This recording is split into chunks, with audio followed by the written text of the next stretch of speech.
परिवार रहता था जिसमें एक आदमी सौरभ, उसकी पत्नी सीमा, अपनी एक सुंदर सी 11 साल की बेटी गरिमा के साथ रहते थे। गरिमा दिखने में बहुत सुंदर थी। वो बिल्कुल दूध जैसी गोरी और काले बादल जैसे लंबे लंबे बाल थे और वो दिल की बहुत साफ थी। सबसे बहुत अच्छे से बात करती थी, अपने माँ बाबा से बहुत प्यार करती थी। सारे मोहल्ले वाले गरिमा की तारीफ करते रहते थे। एक दिन गरिमा अपने बाबा से जिद करने लगी। बाबा बाबा मुझे कहीं बाहर लेकर चलो ना, मुझे कहीं बाहर घूमने जाना है। अच्छा, तो मेरी प्यारी सी बेटी को बाहर घूमने जाना है। अच्छा बताओ, कहाँ जाना है? हाँ बाबा, मुझे कहीं बर्फ वाली जगह लेकर चलो। गर्मी का मौसम भी है, वहाँ जाएंगे तो मजा आ जाएगा। तभी पीछे से गरिमा की माँ सीमा आ जाती है। अच्छा, अगर ठंडी जगह जाओगी तो बीमार नहीं हो जाओगी? अरे माँ, फिर हम कहाँ जाएं घूमने? अरे बेटी, उदास मत हो। अब मेरी प्यारी बेटी ने जिद करी है तो कहीं बाहर तो घूमने जाएंगे। एक काम करते हैं, गरिमा की नानी के घर चलते हैं। नानी से मिले तो न जाने कितने साल हो गए। नानी भी गरिमा को देखकर बहुत खुश हो जाएंगी। हाँ माँ, सही कह रही हो, हम सब नानी के घर ही चलते हैं। फिर वो सब गाड़ी से नानी के घर चलने के लिए रवाना हो जाते हैं। गाड़ी चलाते चलाते रात हो जाती है और सौरभ बहुत थक जाता है। गरिमा अपनी माँ के साथ पीछे वाली सीट पर सो जाती है। तभी गाड़ी का संतुलन बिगड़ जाता है और उन सब का एक्सीडेंट हो जाता है और सब बेहोश हो जाते हैं। कुछ लोग उन सभी को हॉस्पिटल में भर्ती करा देते हैं। तभी सौरभ और गरिमा तो ठीक हो जाते हैं, पर सीमा की हालत बहुत बिगड़ जाती है। सौरभ और गरिमा बहुत घबरा जाते हैं। बाबा बाबा, मुझे बहुत डर लग रहा है। माँ ठीक तो हो जाएगी ना? हाँ बेटा, तुम चिंता मत करो, तुम्हारी माँ ठीक हो जाएगी। तभी डॉक्टर आता है। सौरभ भाई साहब, जरा आना हमारे साथ। सौरभ गरिमा को वेटिंग रूम में बिठाकर डॉक्टर के साथ अकेले में बात करने चला जाता है। माफ कीजिएगा सौरभ भाई साहब, हम आपकी पत्नी को बचा नहीं सके। कि क्या? ये क्या कह रहे हैं आप? अब क्या होगा? इतना कहकर डॉक्टर अपने ऑफिस में चला जाता है और सौरभ के पास गरिमा को सब कुछ बताने के अलावा कोई रास्ता नहीं बचा था। बेटी गरिमा, अब तुम्हारी माँ नहीं रही।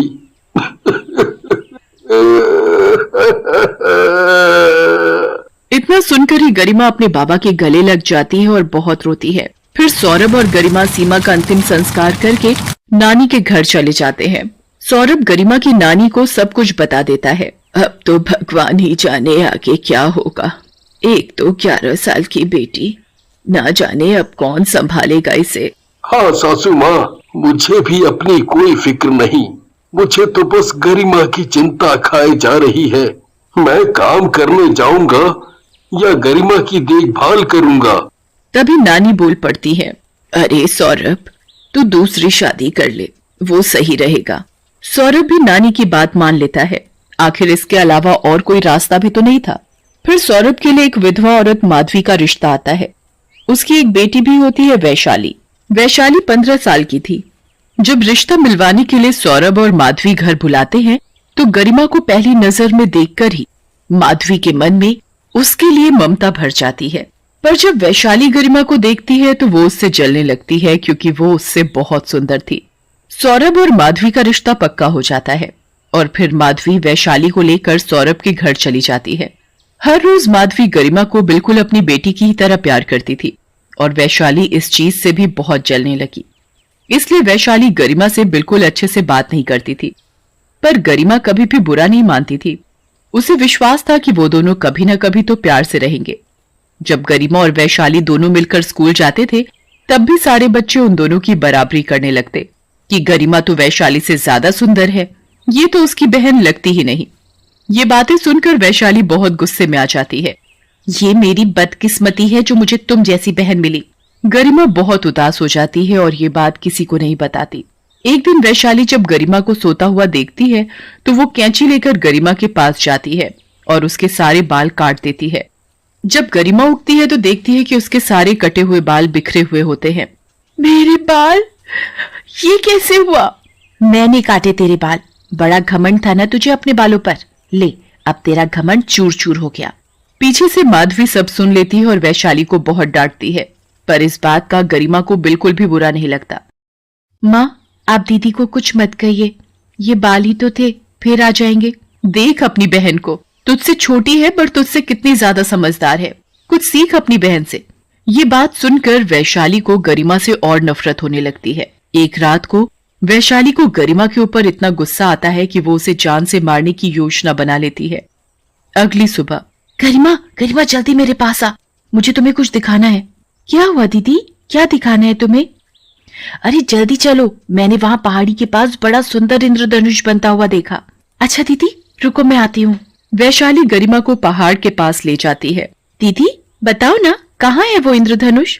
वैशाली चुपके से गरिमा को धक्का मारकर पहाड़ी से नीचे गिरा देती है। वैशाली घर जाकर चिल्लाते चिल्लाते माधवी को पुकारती है। माँ माँ, वो क्या, वो बोलना क्या हुआ? माँ वो गरिमा पहाड़ी से गिर गई। क्या?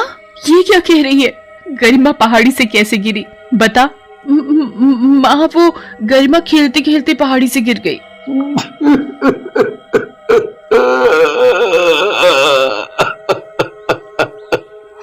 ये क्या बोल रही हो तुम वैशाली? मेरी बच्ची, मेरी बच्ची! सौरभ पहाड़ी की ओर भागता है और वहां जोर जोर से गरिमा गरिमा चिल्लाने लगता है और बहुत रोता है। तभी गरिमा मरने के बाद भूतनी बनकर छिपकर ये सब देख रही होती है और बाबा को रोते हुए देखकर वो भी रो जाती है। पर गरिमा अभी भी वैशाली से अपनी बहन जैसा प्यार करती है। वो जानती है कि ये सब वैशाली की जलन की वजह से हुआ है। वहाँ दूसरी ओर वैशाली सबको रोते हुए तो दिखाती है, पर अंदर से वो बहुत खुश होती है। अरे वाह, अब तो वो गरिमा भी मर गई, अब तो मैं बहुत खुश हूँ। जब वैशाली स्कूल जा रही होती है तब उसके सारे दोस्त उसके पास आते हैं। अरे वैशाली रुको तो सही। हाँ बोलो ना वैभव, क्या बात है? वैभव के पास और भी दोस्त खड़े होते हैं।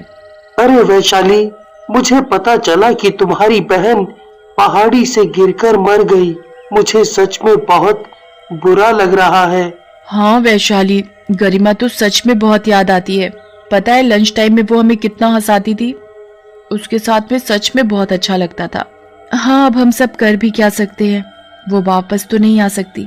वैशाली और उसके दोस्तों की सारी बातें गरिमा की आत्मा चुपचाप देख रही होती है और उसे अपने दोस्तों के लिए बहुत बुरा लगता है। फिर वैशाली वहां से चली जाती है। वैशाली को अपने दोस्तों की बात सुनकर थोड़ा बुरा लगता है। उसे गरिमा की कमी थोड़ी खलने लगती है। जब वैशाली स्कूल से घर वापस आती है तो देखती है कि घर बहुत सूना सूना लग रहा है और उसकी माधवी भी बहुत उदास है गरिमा के जाने से। अरे वैशाली तुम आ गई, जल्दी से हाथ मुंह धो लो, फिर खाना खाने आ जाना। वैशाली को फिर से थोड़ा सा गरिमा के लिए बुरा लगता है। फिर वैशाली खाना खाकर सोने चली जाती है। उसके दिमाग में वही लम्हा घूम रहा होता है जब उसने गरिमा को पहाड़ी से धक्का दिया था। इस बात को सोचकर वैशाली सो नहीं पा रही थी और वो उठ गई। वैशाली अपनी माँ के पास गई। माँ, मैं अपनी दोस्त के घर स्कूल का काम करने जा रही हूँ। अच्छा ठीक है, पर जल्दी आ जाना। ठीक है माँ। इतना कहकर वैशाली घर से निकल जाती है। तभी उसका मन उस पहाड़ी के पास जाने का करता है जहाँ से उसने गरिमा को धक्का दिया था और वो उस पहाड़ी की तरफ जाने लगती है। गरिमा की आत्मा भी वैशाली का पीछा करने लगती है। जब वैशाली वहां पहाड़ी के पास पहुंचती है और वो पहाड़ी के पास जाकर खड़ी हो जाती है और बहुत जोर जोर से रोने लगती है। हे भगवान, ये क्या कर दिया मैंने? मेरे हाथों में इतना बड़ा पाप। मैंने अपने हाथों से अपनी सौतेली बहन को मार डाला, वो बहन जो मुझे सगी बहन जैसा प्यार करती थी। हे भगवान, ये जलन के अंधेपन में क्या कर दिया मैंने? तभी गरिमा की आत्मा पीछे से सब कुछ देख रही होती है। नहीं दीदी नहीं, आप रोइए मत। ठीक है, अब मैंने ठान लिया है अपनी गलती का पश्चाताप करने और बहन से माफी मांगने के लिए मैं अपनी बहन गरिमा के पास जा रही हूँ। और तभी वो पहाड़ी से गिरने वाली होती है। तभी गरिमा की आत्मा अपनी पूरी शक्ति लगाकर वैशाली को पकड़ लेती है और उसे ऊपर खींच लेती है। वैशाली गरिमा की आत्मा को देखकर बहुत चौंक जाती है। तुम यहाँ बहन, मेरी बहन, मुझे माफ कर दो। मैंने तुम्हारे साथ बहुत गलत किया, मुझे माफ कर दो। ओह दीदी आप मत रोइए, आपने तो जाते जाते मुझे इतनी बड़ी खुशी दी है। अभी मैं यहाँ दर बदर इसलिए भटक रही थी क्योंकि मुझे शांति नहीं मिली थी, पर अब मिल चुकी है। ओह गरिमा, आज तुमने ये बता दिया कि सौतेली बहन का प्यार भी सगी बहनों जैसा हो सकता है, जो मरते दम तक नहीं जाता। इसके बाद गरिमा की आत्मा गायब हो जाती है और वैशाली खुश होकर अपने घर चली जाती है।